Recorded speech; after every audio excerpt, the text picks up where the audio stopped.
अब हजरत अबू बकर सिद्दीक पीछे हैं, हुजूर आगे हैं, तो पता चला कि अगर बड़ा आदमी आ जाए तो अगर मुसल्ले पे खड़ा होने वाला इमाम इकराम के तौर पर उसको अपने मुसल्ले पे खड़ा कर दे तो ये सुन्नत में दाखिल है, ये एजाज है कि बड़े का इकराम करे। या अय्युहल्लज़ीना आमनू, ईमान वालो, इज़ा क़ील लकुम तफ़स्सहू फ़िल मजालिस। अब छोटों की बात करते हैं कि छोटे ईमान वालों, अगर बड़ों की मजलिस लगी हुई है, पहली बात तो यह है कि बड़ों की मजलिस में छोटे जाएं नहीं। हाँ, सीखने के लिए जाना है तो अब बड़ों को चाहिए कि छोटों को जगह दें, इनको साथ बिठाएं।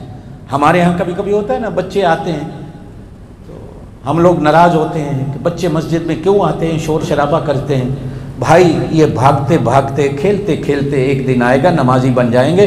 डांटा नहीं करो, इसलिए कि डांटोगे तो हो सकता है कल बेचारे ये मस्जिद में ही ना आए। ये इसी तरह हम लोग छोटे छोटे मस्जिदों में भागते भागते बड़े हो गए। आप में से कितने होंगे जो मस्जिदों में छोटी उम्र में भागते भागते आप बड़े हो गए?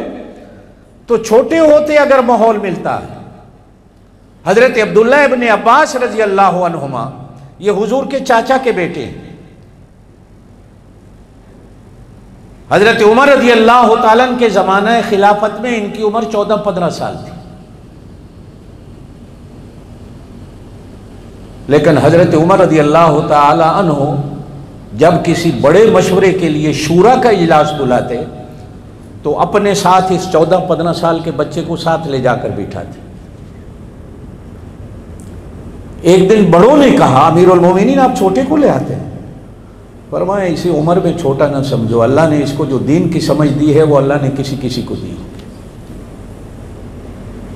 ये 14-15 साल की उम्र में भी हुजूर पाक सल्लल्लाहु अलैहि वसल्लम के दीन का मुफ्ती है। कुरान की कोई आयत नहीं जिसका इल्म अल्लाह ने इसे न दिया।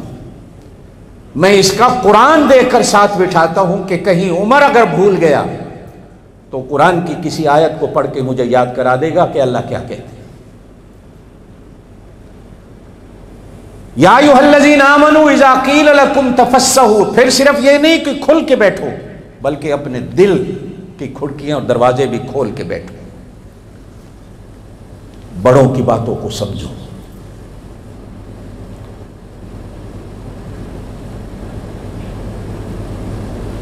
मैंने पहले भी कहा, अब भी कहता हूं, आज से 30-40 साल पहले, 50 साल पहले बड़ों के सामने हम नंगा सर भी नहीं होते थे। मुझे याद है मैंने अपनी ज़िंदगी में अपने वालिद साहब के सामने कभी चारपाई पर सिराने की तरफ नहीं बैठा, बल्कि मेरे अब्बा जी मरहूम की हालत ये थी कि एक दफ़ा गर्मी का मौसम था, हम बाहर सोते थे, चारपाइयाँ थी, तो मेरी चारपाई कहीं मेरे वालिद साहब के पैरों की तरफ थी। मेरे अब्बा जी की आदत थी शपड़ के आकर सो जाते थे। आए और चादर तानी सो गए। यही मौसम था, थोड़ी सर्दी थी, थोड़ी गर्मी थी। मैं अपने दोस्तों के साथ गपशप लगाता हुआ रात देर से आया घर, तो मैं भी आके सो गया। अब मेरे सोने के घंटे 2 घंटे बाद मेरे अब्बा जी उठ बैठे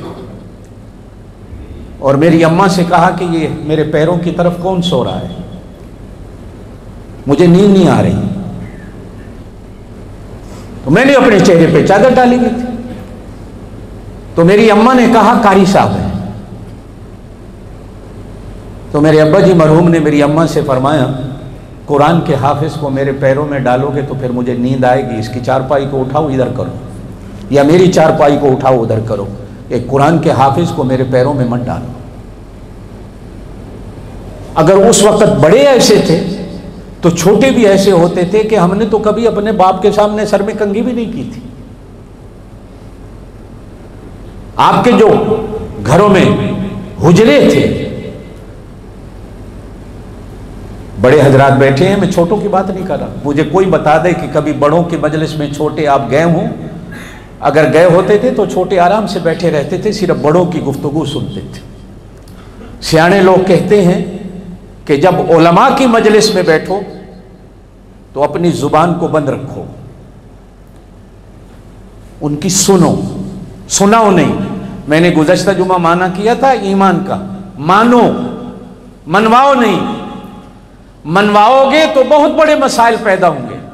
अल्लाह अपने नबी से कह रहा है, सहाबा से, कि तुम अगर बातें मनवाना शुरू कर दोगे मेरे नबी से तो दीन में बड़ी मुश्किल आ जाएगी। लानित तो मुश्किलात आ जाएंगी, मानो इनकी सुनो ये क्या कहते हैं।